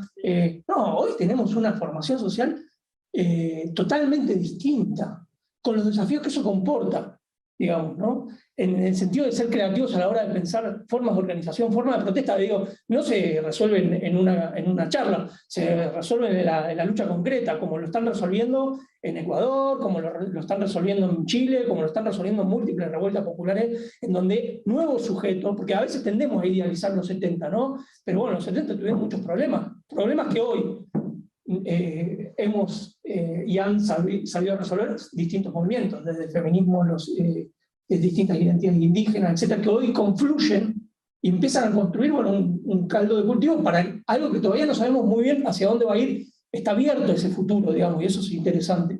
Pero bueno, sí. Yo quería decir algo que tal vez es para el próximo panel, pero que tiene que ver con estas cuestiones, que hay, y retomando lo que decían, ¿no?, de la mayoría de los obreros, trabajadores y demás. La cuestión en la actualidad que tiene que ver con la relación entre las juventudes y el trabajo, para mí es una cuestión clave a tener en cuenta de qué está pasando allí, digamos, porque si no hay trabajo genuino, digamos, ¿qué posibilidades también hay de estas luchas desde los movimientos de los trabajadores? Entonces, me parece que es una cuestión de la cual tampoco se aborda demasiado, por supuesto que no hay políticas de Estado, claro, no hay hambre, tampoco puede ser. Entonces, hay cuestiones y hay puntas por las cuales no estamos yendo en profundidad. Y festejo que también vaya a estar esta mesa en relación al lugar de los movimientos obreros, pensándolo desde la actualidad. ¿Qué pasa con la juventud y el trabajo en la actualidad? ¿No? Y una cosita acá, ligando un poco lo que se decía acá adelante, pensando en voz alta ya a esta altura, digamos, ¿no? Pero me parece que, y también con lo que preguntaba, por allá, más allá de que forma parte probablemente en el panel de la tarde, los compañeros que lo den, lo van a poder resolver mejor que nosotros, pero digo, pensar al margen de las especificidades, ¿no? Porque también, sin correr el riesgo de banalizar, ¿no?, las especificidades de que estamos hablando de un genocidio, ¿no?, en el periodo 76-83, en las continuidades es pensar también en esto que así empezó Santiago conversando hoy, digo, que es pensar la violencia política. La violencia política no se reduce ni se limita al momento del exterminio, en el caso del genocidio, que va del 76 al 83, ni se reduce a el periodo 60-70, digo, viene de antes y sigue y continúa hasta hoy. digamos, y que asume las formas de, el hecho de la represión estatal, digamos, no es casual, digamos, no tenemos nunca que olvidar que efectivamente somos una sociedad atravesada por un genocidio, y que en tanto sociedad atravesada por un genocidio, que además ha tenido mecanismos institucionales para garantizar impunidad a los genocidas, esos genocidas, muchos continúan ejerciendo la violencia, digamos, lugares de poder, digamos, en los aparatos represivos del Estado, y las consecuencias están en que tengamos desaparecidas y desaparecidas en democracia. Pero la violencia, y esta también es una apreciación personal que seguramente va a coincidir, no se reduce solamente al ejercicio, al ejercicio represivo de la violencia contra el físico de lesotres. La violencia también es el hambre, la violencia también es, efectivamente, que de nuevo es lo que estaba en disputa en los 60 y en los 70, que es también lo que yo te escuchaba a vos, salvando todas las distancias y sin caer en la idealización, lo que te dicen los pibes cuando van al museo. ¿En qué museo estás? En Rosario. En Rosario. Y se me venía a la cabeza una entrevista que le hice a un activista obrero de Córdoba, ¿no? Forma parte del peronismo de base. Se la hice hace poquito, por eso la tengo tan presente. Y el compañero, ya de 70 y pico de años, me decía, para nosotros el cordobazo y lo que vino después fue recuperar el orgullo que nos habían quitado, ¿no?, como trabajadores, y fue una manera de responder a la violencia sistemática que veníamos padeciendo, y quizás que no por el hambre, por esta situación de que eran obreros, digamos, ¿no? Trabajadores que tenían una situación política y económica completamente distinta a la de los pibes hoy, pero sí otro tipo de violencia, que no se reduce solamente a la violencia física, sino que era violencia simbólica, que era violencia, ¿no? Y que hace también y explica la contestación y la radicalización de amplios sectores sociales en esta época. Entonces digo, es interesante pensar en las violencias hoy, y también es interesante pensarlas en relación a qué habilitan, ¿no? O qué estrategias nos damos. ¿Cómo miramos el pasado para usarlos hoy en el presente, idear estrategias en el presente para darle respuesta a esos pibes, digamos, y pibas? Yo quería recoger un poco el guante de lo que había planteado la compañera, porque me parece muy importante. Bueno, digo esto y les paso la palabra. Me parece muy importante lo que dijo la compañera, en el sentido de que a veces tendemos, y porque es más sencillo, ubicar el problema de la violencia política, del terrorismo, de la violencia institucional. Estoy en la CPM, yo sé que eso no lo hacen acá, sin ir más lejos, pero en la dictadura militar, digamos, ¿no? Hay algo que hay que entender, que esa violencia sistemática y masiva fue necesaria para que hoy pueda administrarse de manera distinta la violencia, digamos, en forma de goteo, ¿no? No se puede pensar la manera en que hoy se administra la violencia institucional sin ese episodio. Punto 1. Punto 2. La violencia, el terrorismo del Estado no empieza el 24 de marzo de 1976. Empezó en democracia. Y aunque le sea antipático a muchos, bajo un gobierno peronista. Paraestatal y estatal. Dos hechos muy resonantes y evidentes. El operativo Independencia en Tucumán y el operativo Serpiente Roja del Paraná en Villa Constitución. ¿Sí? Son dos hechos que marcan un modus operandi que anticipa lo que va a ser la dictadura a partir del 24 de marzo del 76. Eso es importantísimo. Y posteriormente, como decía recién, la violencia institucional posterior se puede entender, el formato que adquiere, se puede entender a partir de genocidio, digamos. Y esto es algo importantísimo. ¿Por qué? Porque cuando porque ese goteo se empieza a transformar, para seguir la metáfora del agua, en un hilo de agua, o en un grifo abierto, en un chorro, cuando la sociedad argentina empieza a radicalizarse social, política y políticamente. Pensemos en el 2001. 19-20 de 2001. Violencia institucional si las hubo. Muchos muertos. estamos hace un mes de que se cumplan 20 años del asesinato de Darío y Maxi. ¿Qué es eso? Sino violencia política, digamos, con el mismo objetivo, pero con distintas dimensiones, que la de los milicos en el 76. En democracia, en democracia. ¿Cómo? Con los mismos policías que también. Totalmente. Como única respuesta a toda la falta, como decían las chicas estructurales. Totalmente. Y ahí damos una nueva vuelta de tuerca. Y que esto es lo que para mí tenemos que discutir, en general, digamos, ¿no? Que es, bueno, porque ha habido también una tendencia, y hay una tendencia que se entiende, pero que hay que problematizar, a idealizar la democracia. Porque como el terror fue de tales magnitudes y en la dictadura del 76, el advenimiento de la democracia supuso una conquista fenomenal. Ahora, la democracia es una moneda de cambio para la clase dominante, que se acaba cuando se acaban las condiciones políticas, legales, para seguir sosteniendo sus intereses. Y de otra cosa que podríamos discutir es de qué hablamos cuando hablamos de democracia. Si democracia es votar cada 4 años, ¿y quién puede ejercer la democracia? ¿Cuánto sale a hacer una campaña política en Argentina? ¿Quién puede ser candidato a presidente? ¿Cuánto sale a hacer una campaña política en Argentina? Ahí, desde el momento en que agarramos la hoja que nos dice cuánto gastó cualquier partido, en la última campaña nos damos cuenta de que un trabajador o de una organización popular no puede llegar al poder bajo estas condiciones. Entonces, digo, democracia, sí, importantísimo sostener cierto, y en eso el rol de la CPM es fundamental, ¿no? Porque si no fuese por este tipo de organismos, las arbitrariedades serían aún mayor.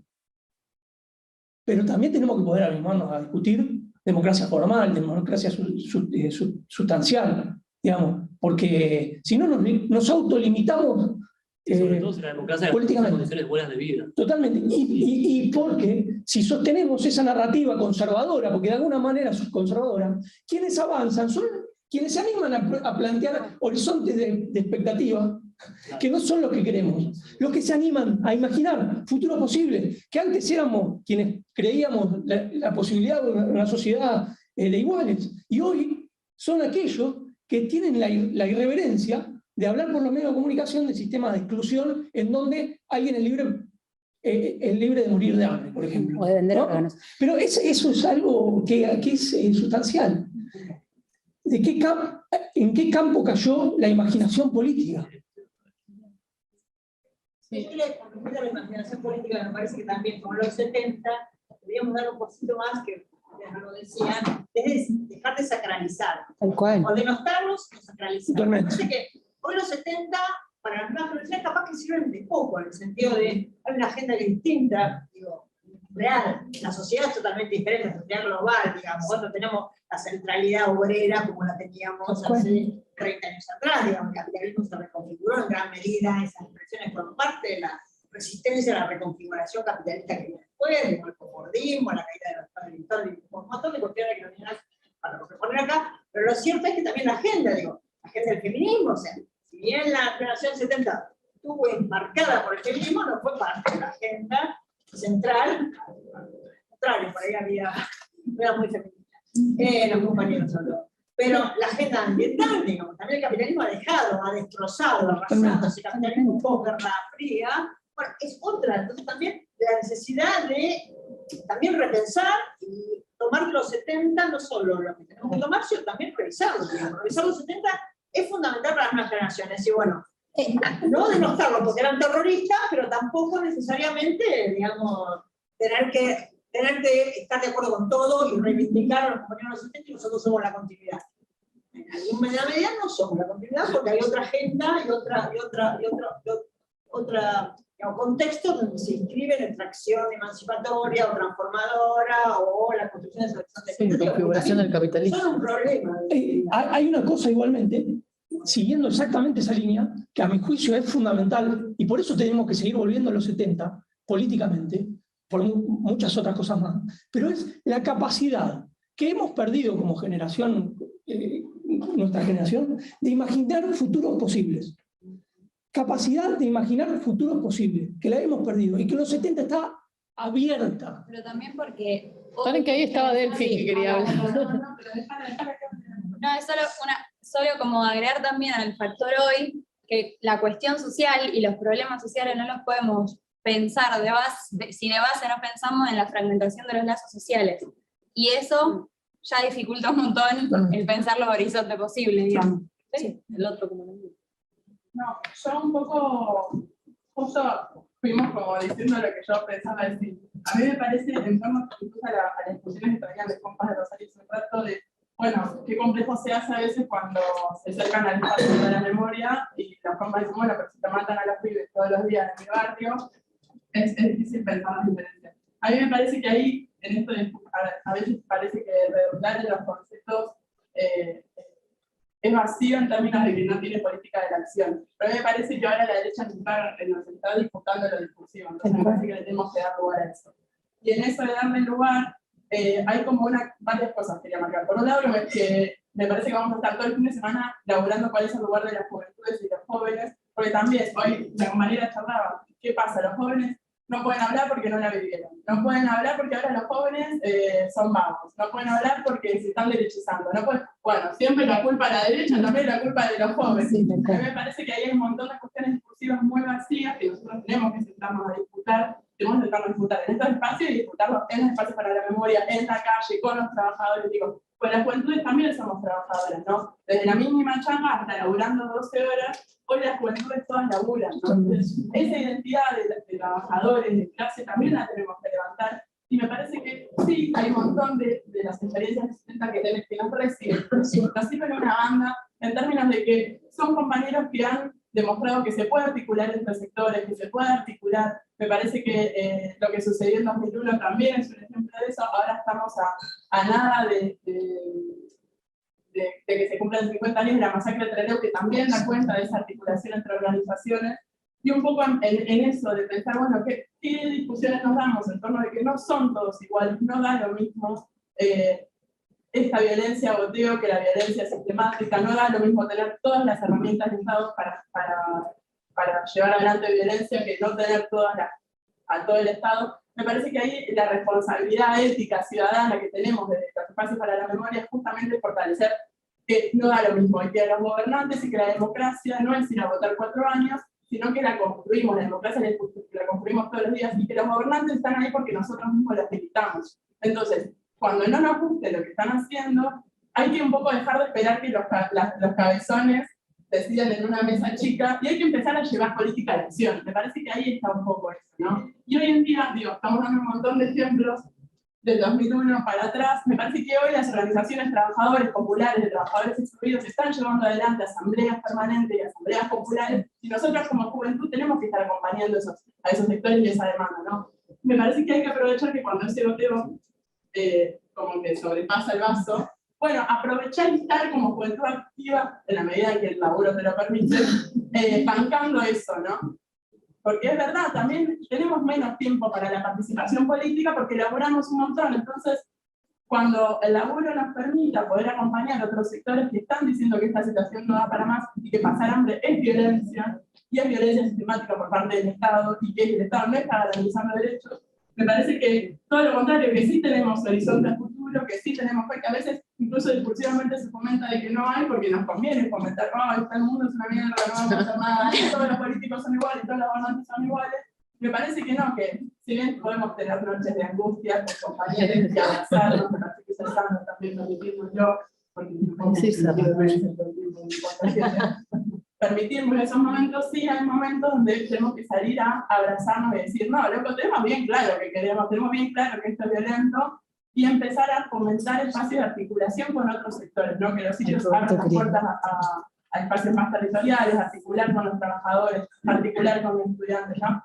Y empezar a articular, porque cuando articulamos vemos la capacidad política y el poder que tenemos. Robert, ¿querías decir algo? Estos encuentros siempre importantes en relación a cómo logramos desacralizar ciertos relatos, ¿no? Y digo que incluso muchas veces los sitios están atravesadas por ese relato de los sobrevivientes que es sagrado, que es el único que vale, que es el que se prioriza por sobre todo lo que alguien que no atravesó esa etapa puede llegar a aportar, digamos. ¿Cómo desacralizar, digamos, la complejidad de este presente, digamos, ¿no? Donde hay mucho por discutir todavía, donde a veces plantear ciertas discusiones es hacerle juego a la derecha, digamos, ¿no? Entonces, parece que el desafío es cómo los sitios nos convertimos en lugares donde se puede realmente generar instancias de debate, de discusión compleja, donde podamos sacarnos estos mandatos, digamos, de que todo lo que viene de los sobrevivientes es la verdad revelada y lo que pasó y no se lo puede discutir, no se puede interpelar. Estoy extremando cosas. Extremando cosas para generar una discusión en este sentido, pero parece que es el desafío también, ¿no? Y después vamos poniendo cosas en lugares que, en esto de cómo complejizamos los temas, bueno, que no están buenos tampoco. O sea, acá, hace tiempito atrás, todo el mundo espantado con el centro cultural de la derecha en La Plata, ¿no? El centro de Milei, que se abrió y qué sé yo. Era como una cosa, bueno, ahora, eso, qué sé yo, eso no tiene que ver solo con Milei, digamos, lo que pasó en ese centro cultural. Bueno, ¿quién es ese pibe? ¿Quién es? ¿Qué le pasó en la vida? ¿Qué le pasó a sus padres en la vida, digamos? O sea, porque todos sabemos que sus padres fueron detenidos, desaparecidos, que fueron torturados por el Estado, que sufrieron violencia, y que a su vez ejercieron una tremenda violencia sobre ese pibe, que hoy es el abanderado del Centro Cultural de Milei. Entonces, yo digo, como para poder pensar estas cosas sacándolas de ese lugar sagrado, es la única forma de poder pensar alternativas, porque si no quedamos encorsetados. Entonces, en esto del presente, lo que pasa hoy, salimos a denunciar a este gobierno provincial, porque se siguen violando los derechos humanos, se sigue torturando, la policía sigue... Y yo lo del goteo, me parece que hay que discutirlo también, no sé si es tanto por goteo, tanto goteo, es casi un torrente. Totalmente. Entonces, digo, yo creo que para poder discutir estas cosas tenemos que plantear eso también. Sí, a mí me parece también que tenemos que traer a esto de la memoria, no sé si somos jóvenes o somos viejos, o lo vivimos o no lo vivimos, creo que tenemos que tenerlo en la memoria esto, y que hoy también nos tenemos que plantear esto de cambiar la justicia, ¿no? Que es un paso súper importante para poder cambiar un montón de otras cuestiones. Por ejemplo, cambiar las escuelas y las instituciones que crean esta policía, que crean estas fuerzas que siguen trayendo desde todas las épocas esto de la represión y de que el civil es el enemigo. Tenemos que, me parece que también profundizar en eso y empezar a hacer memoria con esas cuestiones. Tenemos que ir cerrando, pero no sé, Lucy, querías decir una cosa. Pensaba en relación a lo que ustedes planteaban hoy también, que la memoria se hace siempre presente, y que también acá estamos hablando, digo, que ya asumí desde la anterior intervención hasta ahora, que ya no estoy entre los jóvenes, pero no, pensando en que en general también la construimos intergeneracionalmente. Lo que el problema es si la juventud se les aplica como una idea de que esta es la verdad, ustedes solo tienen que ir a transmitirla y multiplicarla porque tienen tiempo y no trabajar tanto. No, pero digo, hay como una cosa ahí de que es intergeneracional, porque tampoco hay como una memoria espontánea que nazca, si no hay también legados, si no hay tradiciones que uno reinventa, si no hay discusiones cuando que nos heredan. No hay una sola memoria.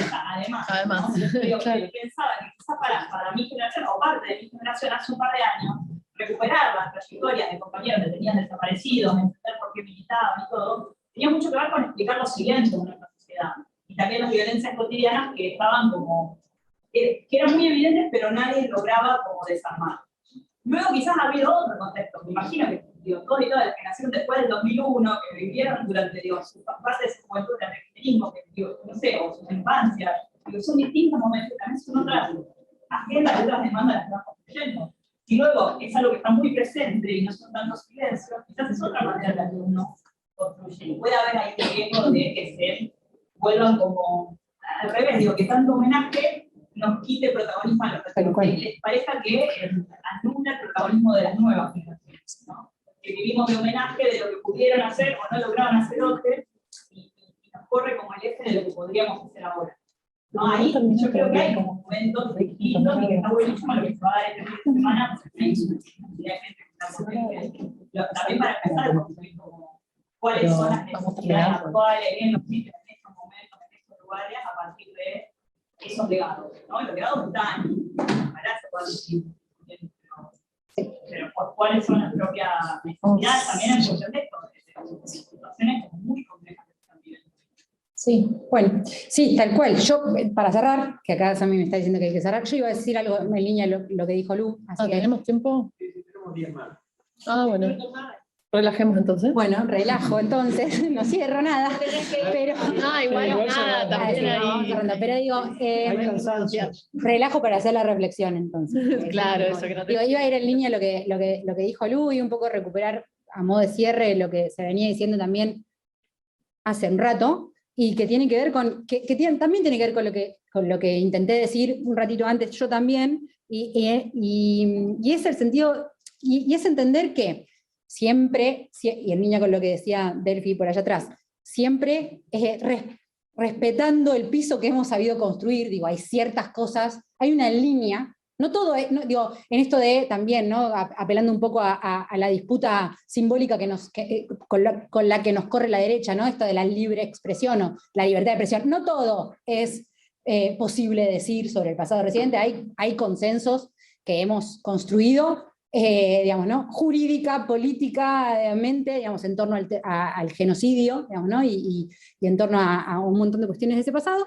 pero digo, sí, entender que no es una sola memoria, que son múltiples las memorias siempre, que la memoria es colectiva, que es un ejercicio en construcción, que nos pertenece a todos, digamos, no les pertenece solamente a los sobrevivientes, a los hijos de las víctimas, digo, nos pertenece a todos, a los jóvenes que no vivimos ese pasado, nos pertenece esa memoria en tanto que formamos parte de una sociedad atravesada por el genocidio. Entonces, desde ese lugar, todos somos parte de esa memoria que construimos. Y ahí, el comentario que quería hacer, que va en línea con lo que se viene diciendo, es, animémonos a resignificar esas memorias, digamos, a trabajar sobre el pasado, a qué recuperamos de ese pasado y qué y qué elegimos no recuperar, argumentar por qué lo que recuperamos, lo recuperamos, y lo que no elegimos recuperar, no lo hacemos, digamos, construir política, digamos, recuperando ese legado, pensando en las estrategias en diálogo con nuestros presentes, es hacer memoria también, digamos, es asumir una posición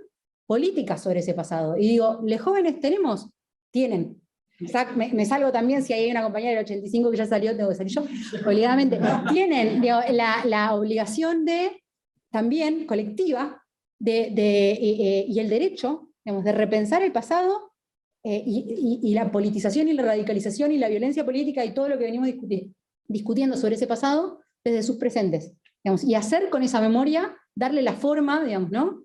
Que la juventud, que le quepe a las problemáticas presentes de la juventud que recuerda o que hace memoria.